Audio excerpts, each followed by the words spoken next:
de femme à femme. Bonjour, je suis Hélène. Tous les mardis, je vous invite à découvrir en toute simplicité les instants de vie d'une femme qui pourrait changer la vôtre. Ces témoignages ne vous laisseront pas indifférents. Bonjour à tous, devinez qui nous retrouvons cette semaine. Je vous l'avais dit qu'elle allait revenir.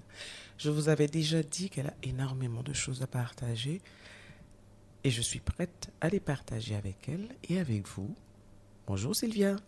Bonjour Hélène. Quel plaisir de te retrouver. Je partage.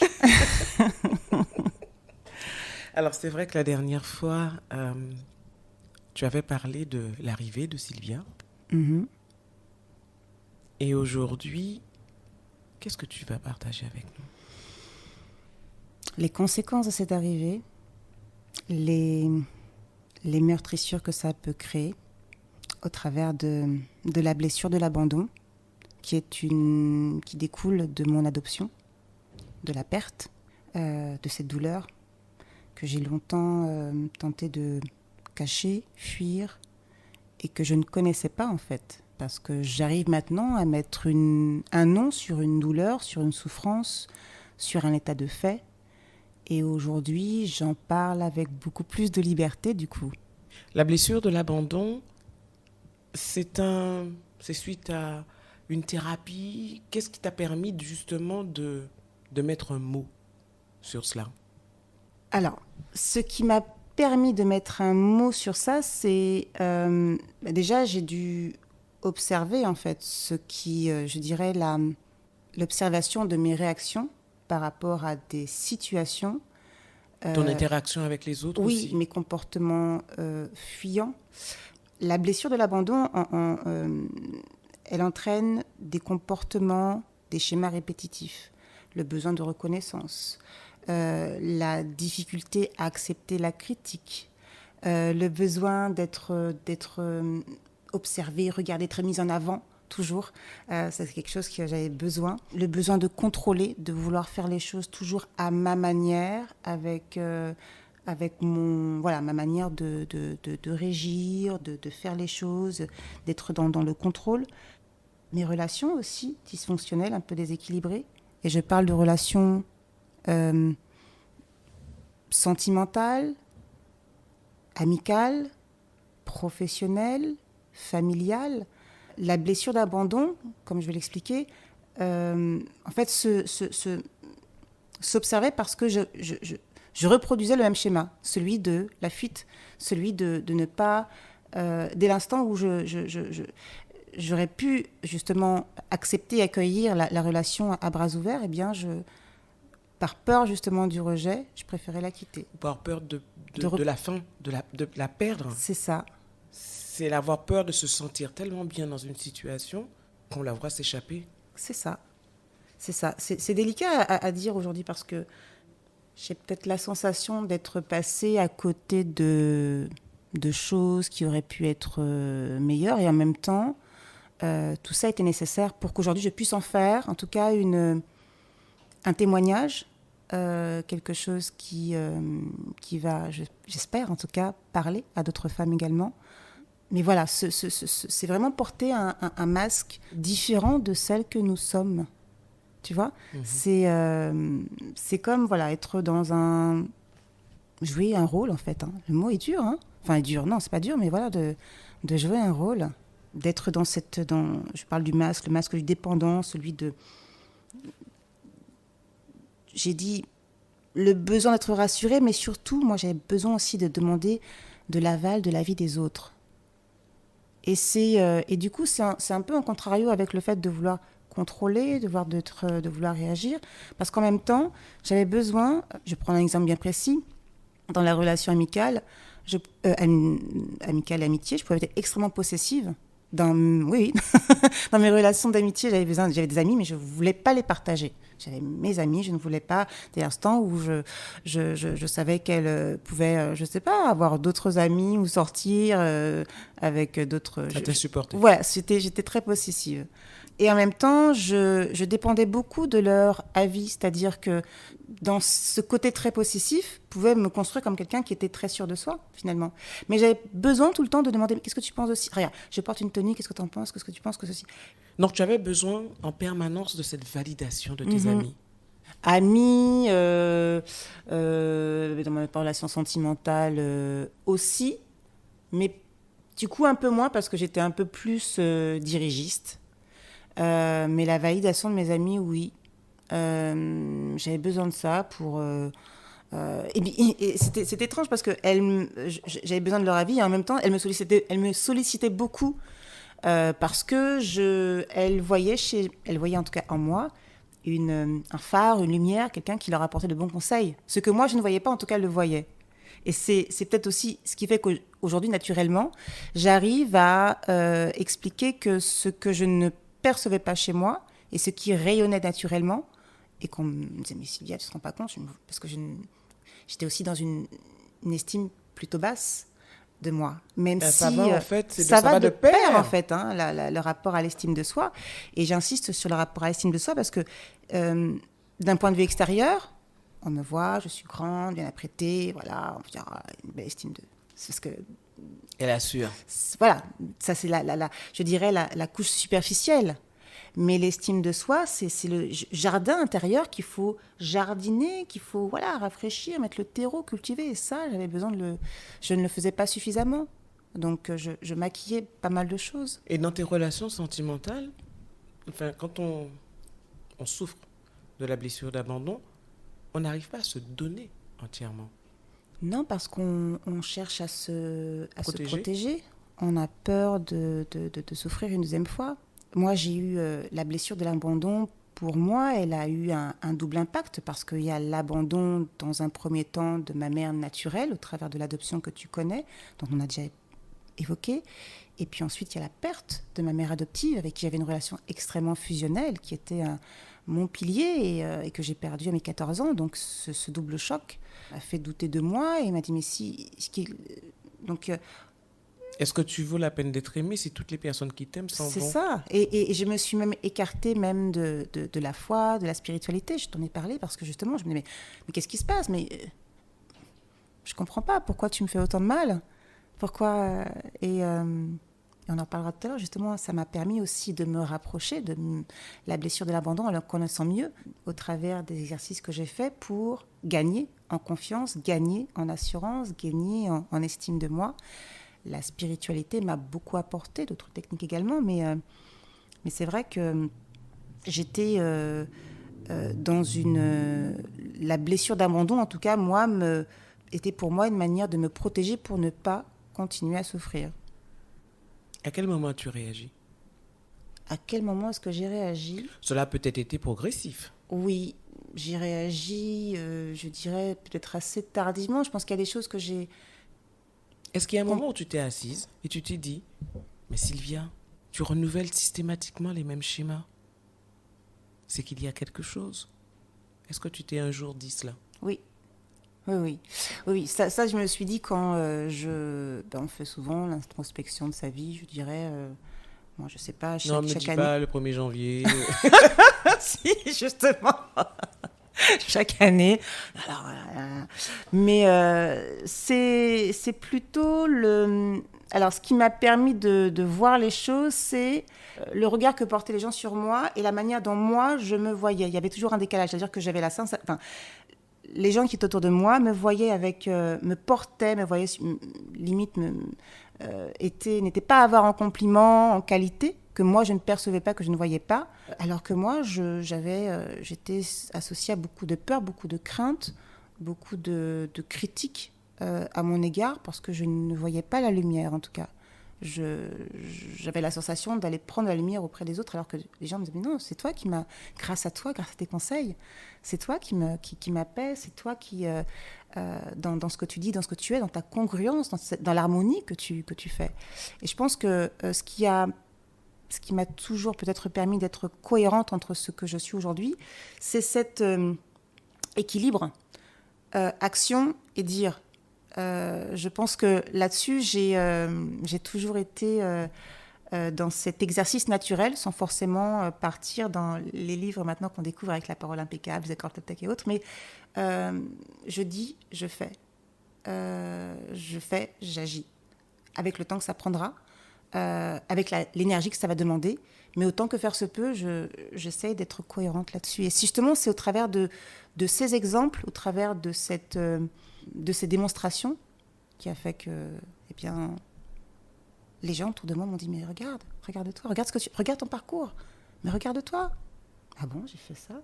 Oui, mais bon, c'est parce que... Non, Cécilia, observe les réalisations. Moi, j'observais que les échecs, j'observais que les... Et tu voyais le verre à moitié voilà, vide et pas à moitié plein. C'est exactement ça.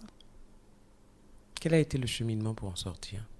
La lecture, le développement personnel de manière générale, hein. Les livres de Lise Bourbeau, les blessures émotionnelles, voilà, ça m'a beaucoup touchée. La foi, le rapport à la spiritualité que j'avais justement mis de côté par rapport à la perte de ma mère, parce que je le sentais responsable de cette situation. La spiritualité m'a apporté surtout la certitude d'être aimée et d'avoir en retour la réponse de cet amour. Et donne de l'amour, tu recevras de l'amour. C'est ça. L'univers donne et tu reçois. C'est ça. Ça s'est observé dans les orientations que j'ai faites, dans mes choix de vie, dans les bénédictions que j'ai reçues, dans mes moments de gratitude, dans ma foi et dans ma conviction de me dire que tout se passera bien. Et si ça se passe pas bien, c'est que c'était pas pour moi. Et si c'est pas pour moi, c'est que c'était pas le moment, c'était pas le... Et de savourer tous les instants de la vie, de rire, de sourire, de saupoudrer de bonheur tout ce qui édulcore un peu la vie, voilà. De me réconcilier aussi avec mon enfant intérieur, parce que j'ai gagné en maturité beaucoup trop vite, selon moi, au travers justement de mon histoire. Ah oui, absolument. Donc, mon enfance a été un petit peu... voilà, écourtée par cette situation atypique.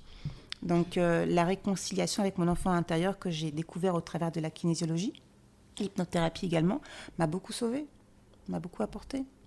Combien d'années de thérapie? Je crois que ça continue encore, en fait. Parce qu'en fait, oui, tu sais ça qu'on continue. Finit jamais d'apprendre. Non, on finit pas parce que... on finit jamais d'apprendre sur soi, notamment. C'est ça, absolument. Est-ce qu'on parle de thérapie avec un professionnel? Est-ce qu'on parle de thérapie avec moi et mes lectures? Est-ce qu'on parle de ma thérapie avec la foi? 4-5 ans. Mais aujourd'hui, même au travers de mon coaching, je continue à être moi aussi... je suis dans le développement personnel, je fais le développement de ma propre personne et c'est important. Parce qu'en tant que coach, je dois aussi avoir un superviseur et je dois faire cette hygiène émotionnelle parce que j'absorbe beaucoup au travers des émotions avec mes clients. Donc, je dois aussi, retirer tout ce qui peut être, tout ce qui est nécessaire en tout cas pour mon épanouissement. Donc, il n'est pas difficile, il n'est pas compliqué de dire que nous sommes tous en psychothérapie, j'ai envie de dire. Et j'invite en tout cas à accepter cette prise de conscience. On commence beaucoup plus à en parler maintenant, mais au début, quand on parle de psychologue, quand on parle de psychothérapie, on voit la psychiatrie, bizarrement. Et on voit le rapport à la folie, on voit le rapport à quelque chose qui peut être pris comme... Sauf que non, il y a des choses qui ont besoin d'être délivrées. Et l'accompagnement de professionnels, justement, permet d'aller plus rapidement au cœur du problème. On peut le faire soi-même aussi. Mais... Je dis souvent qu'un psy, c'est une personne extérieure qui a un regard totalement neutre sur notre vie, qui prend du recul, qui a le recul nécessaire, justement, pour nous qui ne l'avons plus, qui a le recul nécessaire pour nous permettre de regarder différemment, d'analyser différemment notre vie, pour aller vers des solutions. C'est juste une personne extérieure qui est là pour t'ouvrir les yeux. Le travail, c'est nous qui le faisons toujours. Ce n'est pas le psy. Donc, ce n'est pas de la folie, c'est juste prendre le temps de s'arrêter, de prendre du recul et d'avoir quelqu'un de totalement neutre qui vous dit, mais vous avez pensé à regarder ce côté-là de cette façon-là? Voilà. Pour moi, c'est ça, un psy. C'est ça. Donc, il n'y a pas de honte à aller voir un psy. Au contraire, c'est même une preuve de sagesse. Oui, je vais me faire du bien aussi. Je vais faire du bien à mon âme, je vais partir dans cette quête d'en savoir aussi plus sur moi. Donc, oui, c'est important. Quelles ont été les grandes étapes pour toi de ton cheminement, justement par rapport à la blessure d'abandon? Alors, les grandes étapes, déjà la prise de conscience. Alors, c'est la prise de conscience, me dire que ma situation, mon histoire, n'était pas... Elle est dramatique, elle est ce qu'elle est, mais il y en a tant, en fait. Il y en a d'autres et qui sont... Et voilà. Et... alors très jeune, il y a un film que j'ai vu qui m'a beaucoup beaucoup touchée, qui est justement un film extrêmement dramatique avec une histoire incroyable. Je pense que tu dois peut-être le connaître. C'est La couleur pourpre. Le film avec Whoopi Goldberg, où ce sont l'histoire de deux sœurs qui sont extrêmement liées et qu'on sépare dans les années 30, 40. Enfin, l'histoire se passe aux États-Unis, on les sépare et donc elles jurent de continuer à correspondre ensemble. Il y en a une qui dit seule la mort m'en empêchera. Et donc chacune. Donc l'histoire se concentre sur la sœur Whoopi Goldberg, où là on assiste à une vie dramatique, le viol, l'inceste, un mariage forcé. Enfin voilà, une vie qui est assez dure. Mais au travers de cette vie, en fait, il va se révéler justement une femme qui va apprendre à gagner en force, qui va apprendre à dire non à un homme violent, à divorcer, à entreprendre, à devenir une femme d'affaires, et puis petit à petit à retrouver, au travers des correspondances qu'elle va retrouver avec sa sœur, qui pendant toutes ces années aura continué à lui envoyer ce courrier. Donc elle va récupérer ses courriers et elle va rentrer en contact avec sa sœur, qui était entre-temps partie en Afrique. Et là, elles vont se retrouver au bout de, je crois, 50 ans. Et là, on nourrit l'espoir, on nourrit l'espérance. Et ça m'a... C'est vraiment un film qui m'a beaucoup touchée parce que, au travers de la genèse même de ce qui s'est passé, on pourrait dire, mais l'actrice, elle a vraiment une situation très dramatique. Elle vit une histoire incroyable. Enfin, voilà... C'est une concentration vraiment de choses très très tristes. Et finalement, elle se sert en fait de ces conséquences dramatiques pour en trouver des forces. Et eh bien, elle saisit des opportunités et elle arrive justement à divorcer, elle arrive à entreprendre, elle arrive à récupérer ses enfants et voilà, et à devenir une femme beaucoup plus, enfin, totalement différente. À quel moment de ta vie tu as vu ce film ? 85, j'étais jeune. Hein. J'ai lu le livre et après j'ai vu le film. 85, j'avais à peine une dizaine d'années. Non, j'ai même pas 10 ans encore. Je lisais beaucoup. Je lisais beaucoup, beaucoup, beaucoup. Depuis mes 6 ans, je lisais beaucoup, beaucoup, beaucoup, beaucoup. Et enfin, ce que je voulais réussir à repérer justement, c'est que ce livre et ce film, tu les as vus bien avant la perte de ta mère. Oui. Adoptive. Oui. D'accord. Mais en fait, ce film m'avait... je l'avais vu sans savoir ce qui allait se passer, en fait. Mais il m'avait déjà touché. Cette première coupure, c'est ça. Avec ta mère. Oui, avec ma mère adoptive. Ma mère naturelle. Donc oui, c'est vrai que c'est un film qui m'a beaucoup, beaucoup touchée par rapport à la situation, par rapport à justement l'abandon, la volonté de séparer deux personnes et qu'elles ont réussi à se retrouver. Est-ce que c'est un film qui te revenait en tête quand tu passais certaines périodes de ta vie ? Oui, dans les périodes de désert, dans les saisons que j'ai traversées, dans les ups et dans les downs, on disait « Ah, mais regarde, il y a ça. Oui. Mais sois patiente. Accepte, accueille. Et les choses vont s'apaiser parce que tu ne peux pas rester comme ça. Et parce que ce n'est pas ce qui t'est destiné. Tu dois être convaincu que les belles choses vont arriver. Elles arrivent d'ailleurs. Tu vois, elles arrivent progressivement. Observe-les. Alors, elles arrivent avec leur temps, mais elles arrivent. Donc, accueille. Et pendant que tu les accueilles, pense à autre chose. Ou renforce-toi. C'est important aussi. Tu vois, même dans ma posture, même dans ma... parce que la blessure d'abandon, on la voit, là j'en parle, mais même dans la posture, je suis bien placée pour t'en parler en tant que coach comportemental, même dans le langage non verbal, quand on est dans cette blessure d'abandon, on a le corps, on se sent un peu, voilà, un peu flasque, on a le dos un peu courbé, les yeux qui sont tristes, cette nonchalance.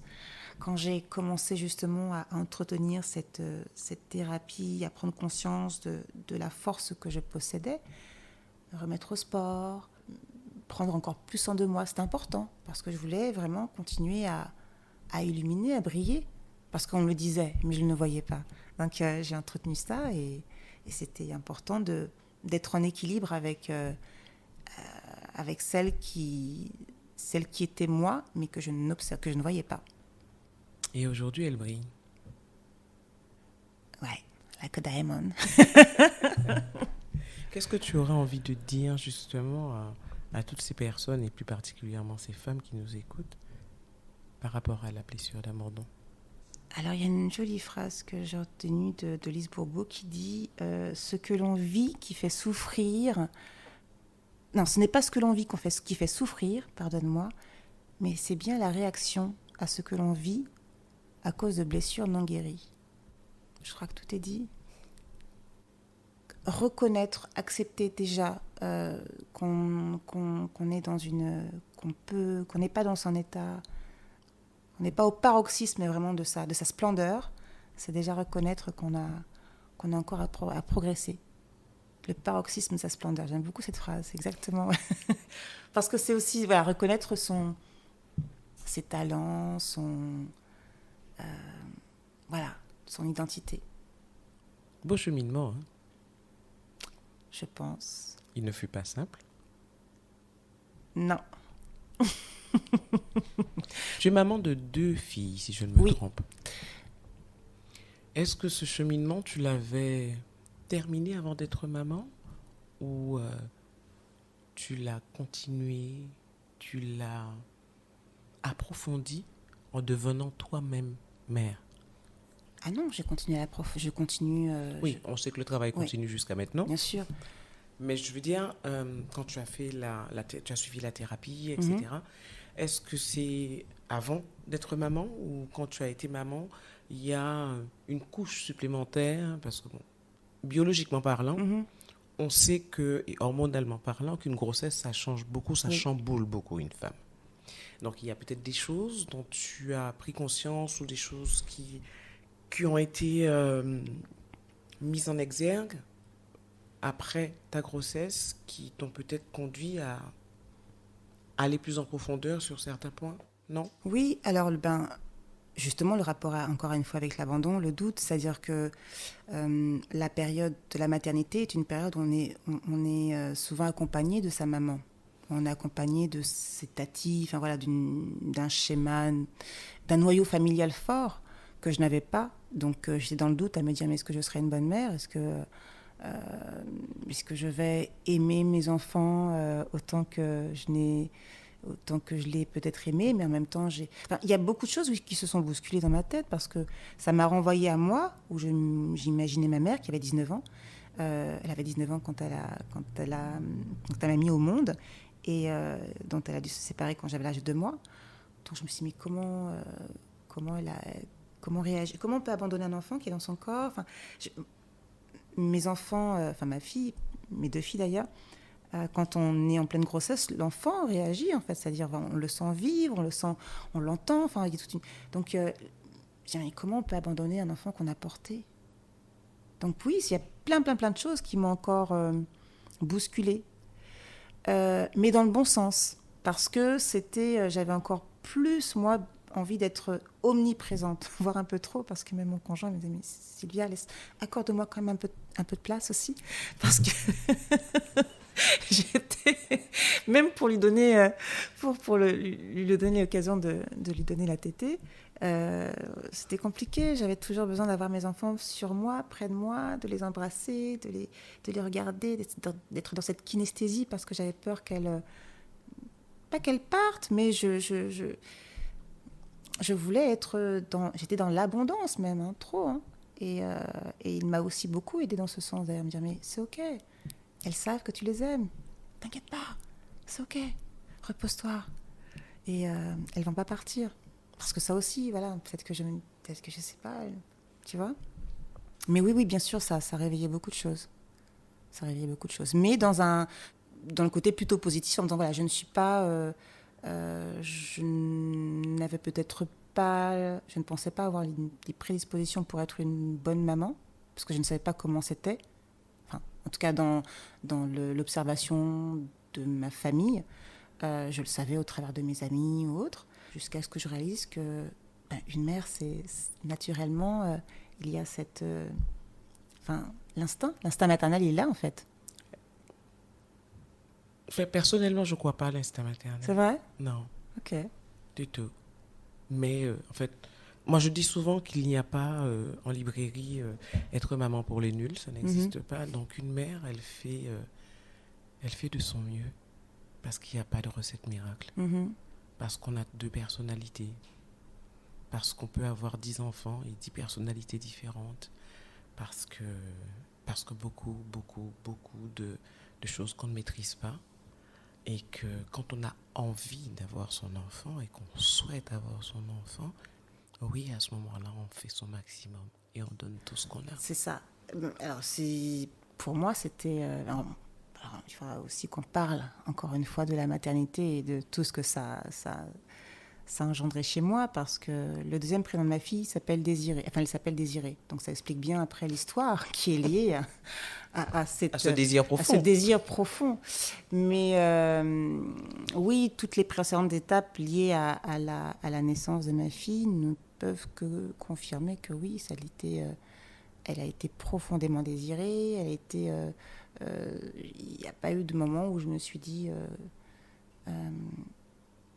et si? Je dis non, ça va se passer, même si non, ça va, et ça c'est bien. Enfin, ça continue à bien se passer d'ailleurs. Au bout de 10 ans.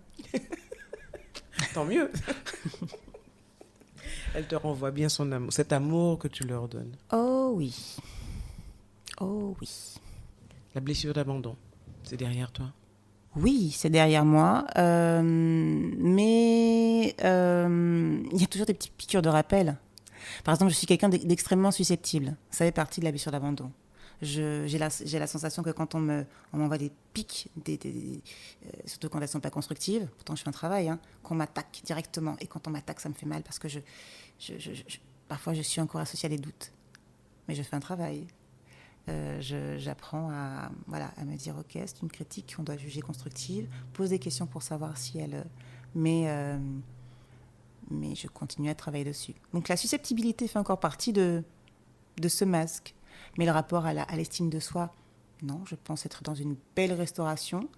Le besoin de reconnaissance, je suis dedans. En tout cas, j'ai mon identité, cette maturité. Donc non, vraiment, le rapport à la susceptibilité peut-être, encore aujourd'hui.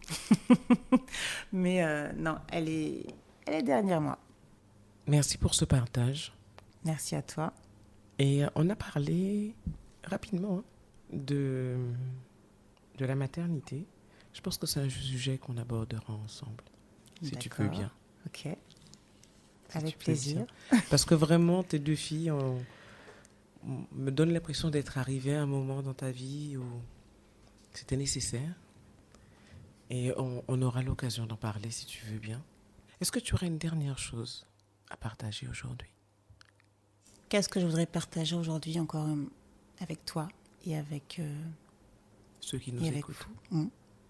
Plus on apprend à se connaître et plus on s'aime, plus on... Voilà, je pense que il n'y a pas de définition idéale de la personne qu'on aimerait être. Je pense que je suis idéalement imparfaite dans toutes mes imperfections. Tu vois ? Parfaite dans toutes tes imperfections. Parfaite dans toutes mes imperfections, voilà. Et j'accueille toutes ces imperfections à bras le corps et je pense que je ne voudrais rien changer. Absolument rien. Ce sera le mot de la fin. Mesdames, vous avez entendu, acceptez-vous dans toutes vos imperfections. Ça sera le mot de la fin. Merci Sylvia. Merci à toi Hélène. Et on se retrouve très très vite. Très très vite.